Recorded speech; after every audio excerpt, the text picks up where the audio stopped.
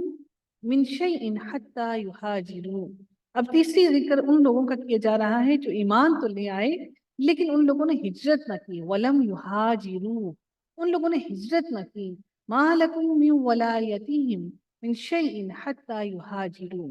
اب چونکہ یہ وراثت کا حکم ایسا چل رہا تھا کہ وہ وراثت میں اپنے وراثت میں مہاجروں کو بھی شریک کر رہے تھے، تو اللہ تعالیٰ نے ان لوگوں کو اس وراثت میں حقدار نہیں ٹھہرایا۔ جن لوگوں نے اللہ کی راہ میں ہجرت نہیں کی، ایمان تو لے آئے لیکن وہ ابھی کمزور تھے اس معاملے میں کہ اپنا مال چھوڑ کر وہ ہجرت نہیں کرنا چاہتے تھے۔ اب اللہ تعالیٰ ان لوگوں کا ذکر کر رہے ہیں کہ اب تیسری ٹائپ وہ لوگ ہیں جو ایمان لے آئے لیکن انہوں نے ہجرت نہیں کی، تو وہ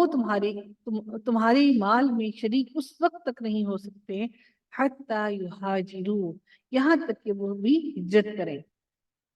ہجرت کرنے کا دیکھیں ہجرت کرنا بڑا مشکل کام ہے کہ اپنا گھر، اپنی زمین، اپنے مال، کیونکہ ہجرت ایسا تو نہیں تھا کہ ان کے پاس بڑی بڑی کوئی لوریز ہوں گی تو ان کے اندر اپنا سارا سامان وہ لاد کر لے جائیں گے۔ اس ہجرت کے وقت میں انہوں نے چھپ کر ہجرت کرنی تھی اور اپنا سب کچھ وہاں پر چھوڑ کر صرف اپنی جان بچا کر وہاں سے انہوں نے چھپ کر نکلنا تھا۔ تو یہ ہجرت بڑی سخت ہجرت تھی ان کے لیے، اور کتنی بڑی ایک آزمائش تھی ان لوگوں کے لیے کہ وہ سارا کچھ، اپنا سارا مال، اپنی ساری زندگی کی کمائی چھوڑ کر وہاں سے نکل جائیں۔ لیکن جن لوگوں نے ہجرت کی اللہ تعالیٰ نے ان کو بہت زیادہ عطا کیا۔ پھر اللہ تعالیٰ انہی لوگوں کے لیے جن لوگوں نے ہجرت نہیں کی تھی ان کے بارے میں ارشاد فرماتے ہیں وَإِنِ اسْتَنصَرُوكُمْ فِي الدِّينِ، کہ اور اگر وہ تمہاری پھر مدد طلب کریں دین کے معاملے میں، اگر وہ تمہاری کافروں کی کنٹرول میں آ جائیں، یا کافر ان پر غلبہ پا جائیں، یا کافر ان کو تنگ کرنے لگے اور وہ تمہارے لیے اس معاملے میں تمہارے پاس مدد کے لیے آئیں کہ تم ہماری مدد کرو، تو پھر اللہ تعالیٰ فرماتے ہیں فَعَلَيْكُمُ النَّصْرُ، تو تم پر لازم ہے کہ تم ان کی مدد کرو، تم ان کی دین کے معاملے میں ان کی مدد کرو۔ إِلَّا عَلَىٰ قَوْمٍ بَيْنَكُمْ وَبَيْنَهُمْ مِيثَاقٌ، ماں سوائے اس قوم کے کہ جس قوم پر تمہارا عہد ہو چکا ہو، تم نے لکھ پڑھ کر کے ان کے ساتھ معاہدہ کر لیا ہو کہ ہم تمہارے ساتھ جنگ نہیں کریں گے، اور جو تمہارا معاہدے میں جو باتیں لکھی ہوئی ہیں اس کی عہد شکنی تم نہیں کر سکتے، تو اس قوم کے لیے تم اپنا کوئی بھی ایسا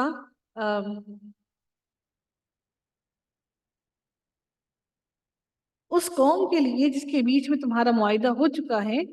اور اس قوم کے لیے اگر وہ تمہارے پاس مدد کے لیے آتے ہیں تو اس صورت میں تم ان کی مدد نہیں کر سکتے۔ واللہ بما تعملون بصیر، اللہ تعالیٰ ارشاد فرماتے ہیں اور اللہ تعالیٰ، اللہ رب العزت وہ ذات ہے جو خوب دیکھتا، اور وہ جو کچھ تم کر رہے ہو، جو تمہارے عمل ہے، ان کو وہ خوب بخوبی دیکھ رہا ہے، خوب دیکھتا ہے۔ والذین کفروا بعضهم اولیاء بعض، اللہ تعالیٰ مزید ارشاد فرماتے ہیں کہ کافر آپس میں ایک دوسرے کے رفیق ہیں، دوست ہیں، ولی ہیں۔ إِلَّا تَفْعَلُوهُ تَكُنْ فِتْنَةٌ فِي الْأَرْضِ وَفَسَادٌ كَبِيرٌ، اللہ تعالیٰ ارشاد فرماتے ہیں اگر تم نے ایسا نہ کیا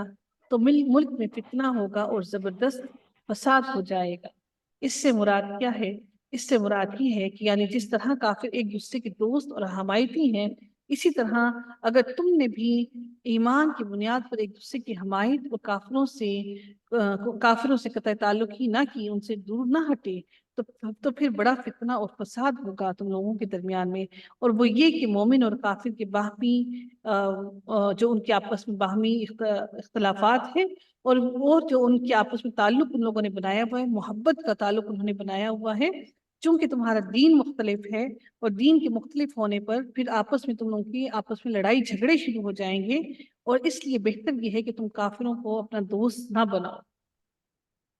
اور بعض اولیاء، بعض ان سے وارث ہونا مراد کیا ہے، یعنی کافر ایک دوسرے کے وارث ہیں،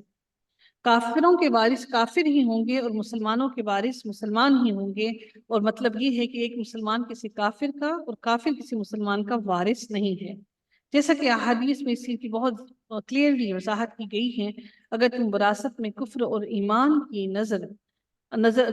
انداز کر کے محض قرابت کو سامنے رکھو گے تو اس سے بڑا فتنہ اور فساد پیدا ہو جائے گا۔ تو اس سے مراد سب سے بڑی بات یہ سمجھ لینی چاہیے کہ وہ لوگ وہ سارے کے سارے وہ لوگ جو کہ کافر ہیں، اگر کوئی مسلمان ہو جاتا ہے تو اس کی وراثت کے حقدار وہ کافر نہیں ہوں گے۔ اگر اس کے عزیز و اقارب، ماں بہن بھائی، وہ سارے کے سارے اگر وہ کافر ہیں تو اس کی وراثت کے، اس کے مال اسباب کے وہ کافر حقدار نہیں ہو سکتے، ٹھیک ہے؟ تو ان کافروں کو اس کی وراثت سے دستبردار کر دیا گیا ہے، جو کہ کافر ہوں۔ کافروں کے ہی وارث وراثت سے کھا سکتے ہیں، اور مسلمانوں کی وراثت کو کافر نہیں کھا سکتے۔ اللہ تعالیٰ اگلی آیت میں، آخری آیت میں ارشاد فرماتے ہیں وَالَّذِينَ آمَنُوا مِن بَعْدُ وَهَاجَرُوا وَجَاهَدُوا مَعَكُمْ فَأُولَئِكَ مِنْكُمْ۔ رب کائنات مزید ارشاد فرماتے ہیں کہ اور جو لوگ اس کے بعد ایمان لائے اور ہجرت کی۔ اب یہ مہاجرین اور انصار کے انہی دو گروہوں کا تذکرہ ہے جو پہلے بھی ہم نے دیکھا کہ اللہ تعالیٰ نے جن کے بارے میں بیان فرمایا تھا کہ اللہ تعالیٰ یہاں پر ان کے بارے میں دوبارہ ارشاد فرماتے ہیں، ان کی مزید فضیلت بیان کرنے کے لیے اللہ تعالیٰ ان کے بارے میں دوبارہ اللہ تعالیٰ ارشاد فرماتے ہیں کہ یہاں پر اللہ تعالیٰ نے ارشاد فرمایا کہ یہ رہ گیا تھا والذین آووا ونصروا اولئک هم المؤمنون حقا، کہ یہی وہ لوگ جنہوں نے پناہ دی تھی، مہاجروں کو پناہ دی تھی، ایک وہ جو پناہ لینے والے، ونصروا اور وہ دوسرے جنہوں نے مدد کی تھی، اولئک هم المؤمنون حقا، یہی وہ لوگ ہیں جو مومن ہیں اور حق اور سچ پر ہیں۔ اللہ تعالیٰ ان لوگوں کے لیے، ان دونوں گروہوں کے لیے، ان دونوں لوگوں کے لیے اب مزید ان کی اللہ تعالیٰ اہمیت بتاتے ہوئے ارشاد فرماتے ہیں لہم مغفرۃ ورزق کریم، ان کے لیے مغفرت بھی اور باعزت رزق کا بھی اللہ تعالیٰ اعلان فرماتے ہیں کہ ان دونوں گروہوں کے لیے اللہ تعالیٰ نے ان کی گناہوں کو معاف کر دیا، اور اللہ تعالیٰ نے ان کے لیے رزق کریم کا بھی ذکر کر دیا کہ ان کو رزق کریم بھی عطا کر دیا جائے گا۔ پھر اللہ تعالیٰ اگلی آیت میں ارشاد فرماتے ہیں کہ والذین آمنوا من بعد وہاجروا وجاہدوا معاکم فاولئک منکم، اللہ تعالیٰ ارشاد فرماتے ہیں اور جو لوگ اس کے بعد ایمان لائے اور ہجرت کی اور تمہارے ساتھ ہو کر جہاد کیا، بس یہ لوگ بھی تم میں سے ہی ہیں۔ یعنی یہ ایک چوتھے گروہ کا ذکر ہے جو فضیلت میں پہلے دو گروہوں کے بعد اور تیسرے گروہ سے، یعنی کہ جنہوں نے ہجرت نہیں کی تھی، یعنی کہ پہلے جب مسلمانوں نے ہجرت کر لی تھی اسی وقت انہوں نے ہجرت نہیں کی تھی، یہ وہ چوتھا گروہ ہے، اس کا ذکر کیا جا رہا ہے کہ اور جو لوگ اس کے بعد ایمان لائے اور ہجرت کی اور تمہارے ساتھ ہو کر جہاد کیا، بس یہ لوگ بھی تم میں سے ہی ہیں، یعنی کہ یہ لوگ بھی تم میں سے ہی ہیں۔ وَأُولُو الْأَرْحَامِ بَعْضُهُمْ أَوْلَى بِبَعْضٍ فِي كِتَابِ اللَّهِ، اللہ تعالیٰ ارشاد فرماتے ہیں بس یہ لوگ بھی تم میں سے ہی ہیں، اور رشتے ناتے والے ان میں سے بعض سے زیادہ نزدیک ہیں اللہ کے حکم میں۔ یعنی کہ کچھ لوگ ایسے ہیں ان لوگوں میں سے، تمہارے ہی قرابت دار ہیں یہ، تمہارے ہی رشتہ دار ہیں یہ، لیکن وہ جنہوں نے بعد میں اسلام قبول کیا ان کے ایمان اتنے پکے ہو گئے، اتنے پختہ ہو گئے کہ وہ اللہ تعالیٰ کی کتاب کی تم میں سے بعض سے زیادہ وہ نزدیک ہیں اللہ تعالیٰ کی کتاب۔ ان اللہ بکل شیء علیم، بے شک اللہ تعالیٰ ہر چیز کا جاننے والا ہے، وہ ہر چیز کو بخوبی جانتا ہے، جو ان کے دلوں میں موجود ہے اللہ تعالیٰ اس سے بخوبی باخبر ہے۔ وآخر دعوانا ان الحمد للہ رب العالمین، صلی اللہ تعالی علی خیر خلقہ اجمعین برحمتک یا ارحم الراحمین، سبحانک اللہم وبحمدک، نشہد لا الہ الا انت، نستغفرک ونتوب الیک۔ السلام علیکم ورحمۃ اللہ وبرکاتہ۔